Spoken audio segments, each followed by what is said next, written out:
This is just a blurb. They're that hard up for news? They're that hard. I am Mecca. They're that hard up for news. Well, this is our top story. Disney investors are mad at Bob Iger, apparently. And it's just a little blurb. Oh, there's more, though.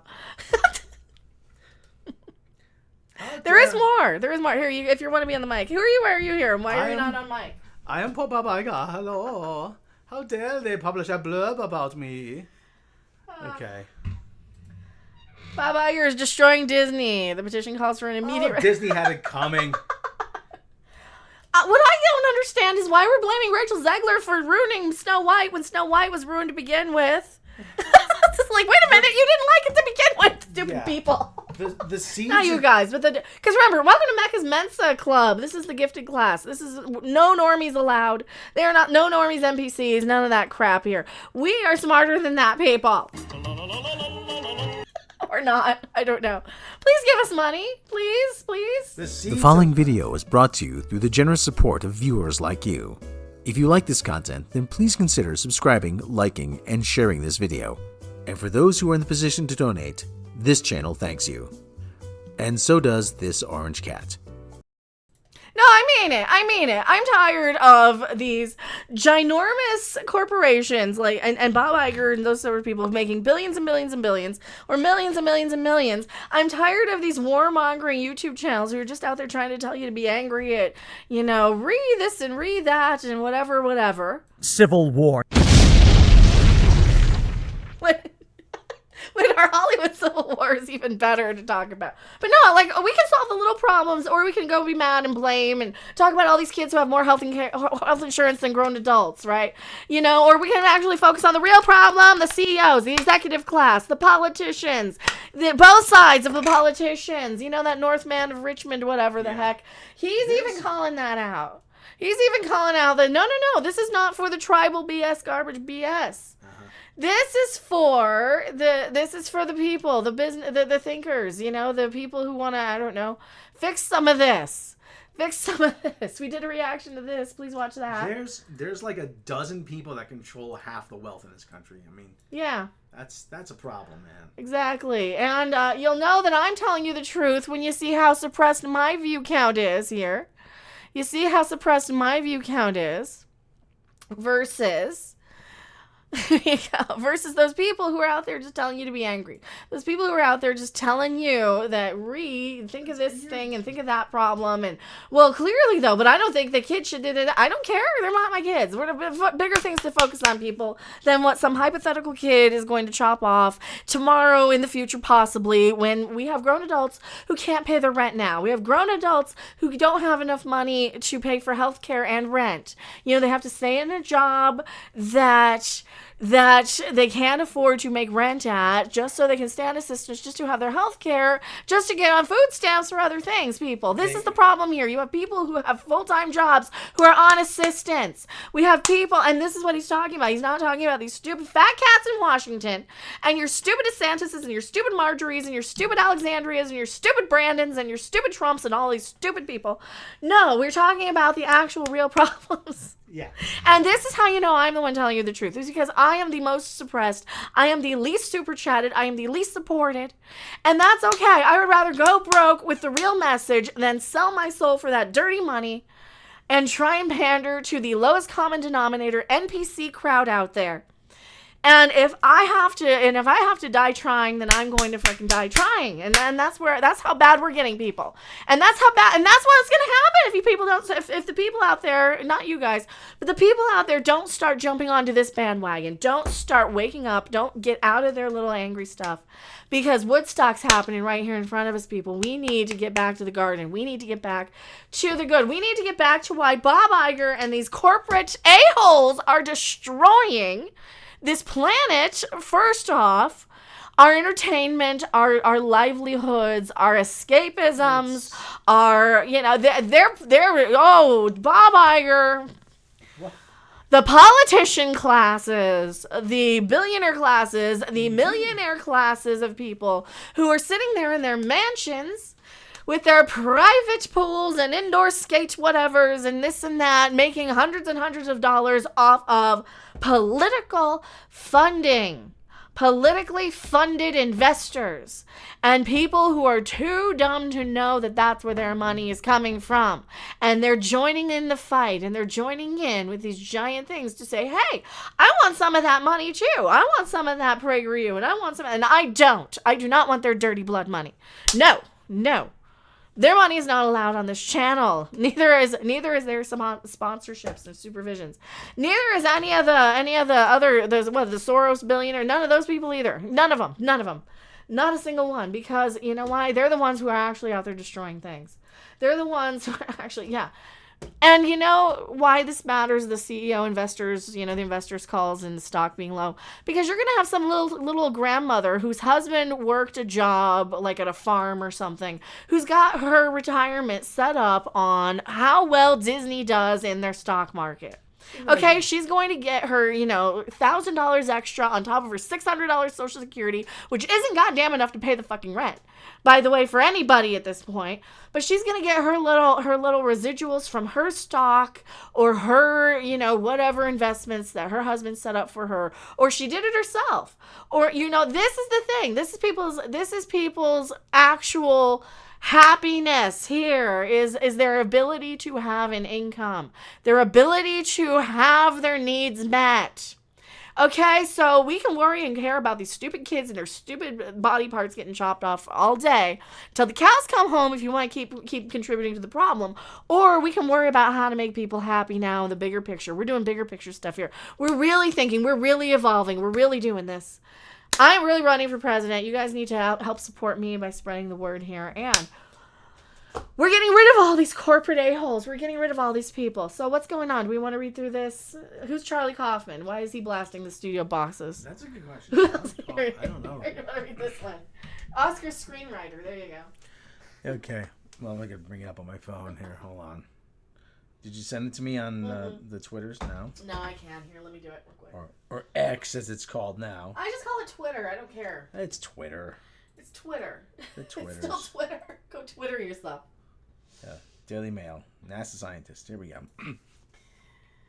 I haven't sent it to you yet. Okay, then it's not that one. It's Variety. We talked about that earlier. Yeah. Well, if there's aliens out there, can you Get just me off this planet? Yeah, I'm ready. Let's go. Come on. Here we go. The thumb is out, people. The thumb is out. We know how to get off. We know. We got it. We figured it out. Let's go. All right, go. Charlie Kaufman blasts studio bosses over disgusting pay packages. Their money comes from other people not getting money. Actually, it's true. Oscar-winning screenwriter Charlie Kaufman blasted Hollywood studio bosses this week at the Sarajevo Film Festival. There's a Sarajevo Film Festival. Apparently. Oh, wow, how about that? Calling out their pay packages and insisting that cost-cutting executives are willing to sacrifice the art of movie making for the sake of profit. But they're not even making that. Didn't Disney lose $1 billion? Yes. It's disgusting because they don't do anything, Kaufman told Variety. No, they do damage is what they do. They do damage to the art form. And doing that, they do damage to humanity. And if everything is about the bottom line for them and saving money, then there's nothing left to the art form. Actually, yeah, he's not. He's not wrong. Quit yawning. No, he's not wrong. He's not wrong. I'm trying to hide it. The Academy Award-winning Eternal Sunshine of the Spotless Mind writer and 3-time Oscar nominee is in Sarajevo, former Yugoslavia, this week to receive a Lifetime Achievement Award. Throughout the week, he's been spotted on the streets of the Bosnian capital wearing a gray t-shirt reading Writers Guild on Strike. During an interview with Variety, Kaufman peeled off one layer to reveal a second WGA branded t-shirt underneath it. At Sarajevo Masterclass on Monday, Kaufman insisted that the difference between art and conventional Hollywood fare is the difference between truth and BS. Studios are going to continue to exist, and people are going to continue to make garbage because garbage at this point makes a fortune. Well, he's not wrong again. Yeah. Barbie. I mean, was Barbie that bad? Barbie wasn't terribly bad. It just, Captain Marvel was crap. Oh, yeah. That should have made $1 billion. Yeah, that should not have made $1 billion. Speaking one-on-one with Variety, Kaufman didn't hold back. Studio heads are not ushering in any kind of beautiful work by their presence. They're kind of doing the opposite of that. And I think it's evidenced in what Hollywood produces and how more expensive a movie is, the less value it has to culture.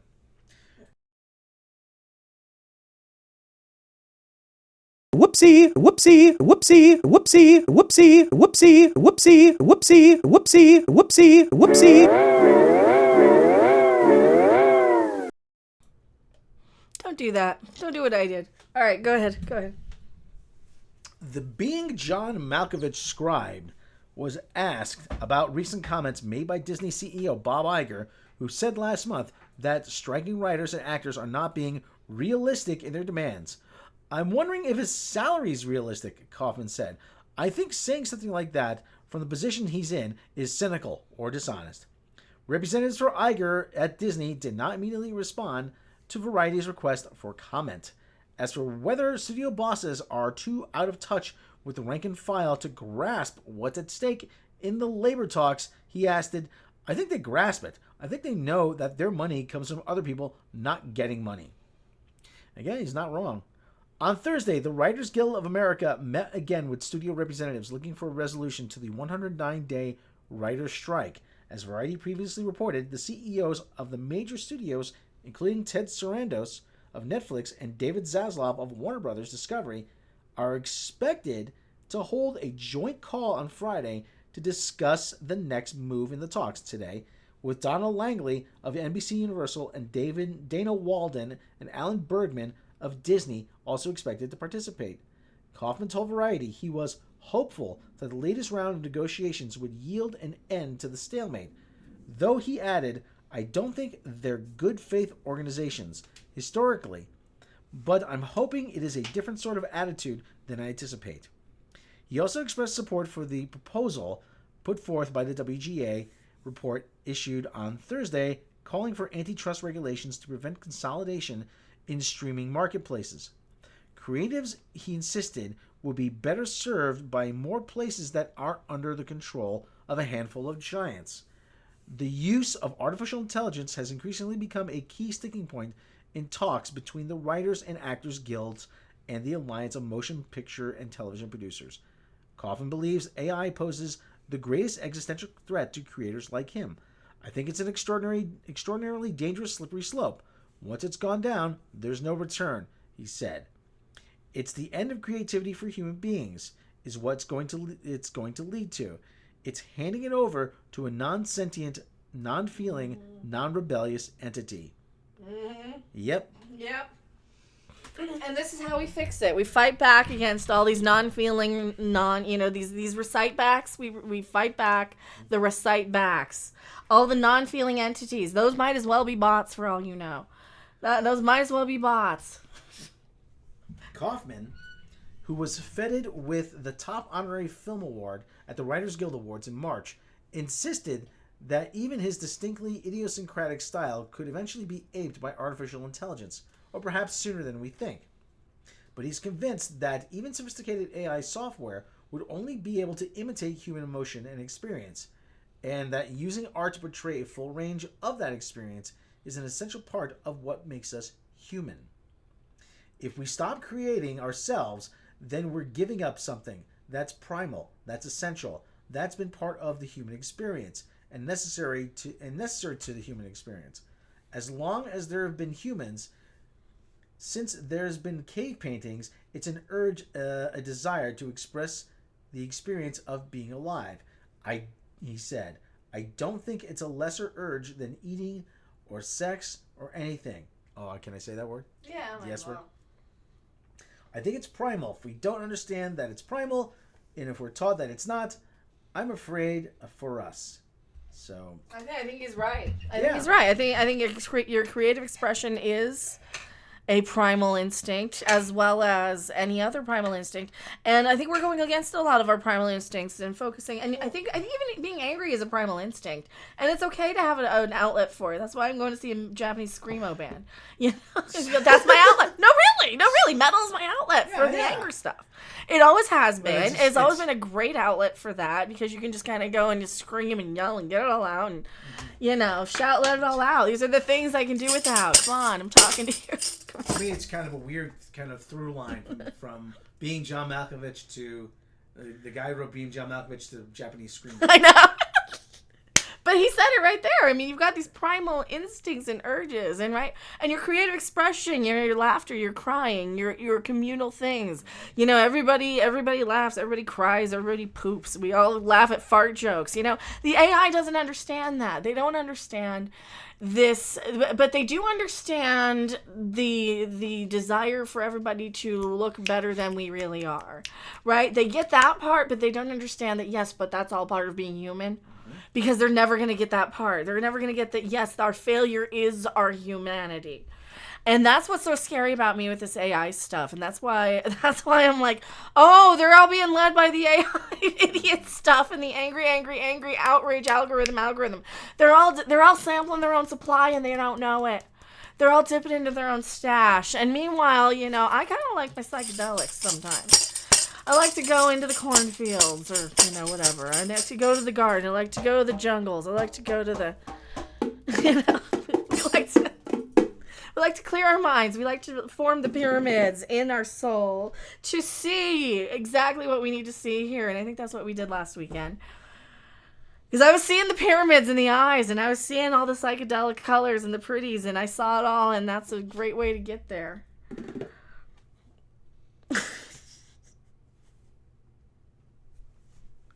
People, what are we doing? So, I'm going to go broke and die trying to freaking save this planet. Who's with me? Scooter Braun. He's canceled. We're going to talk about him after this. Don't you go anywhere.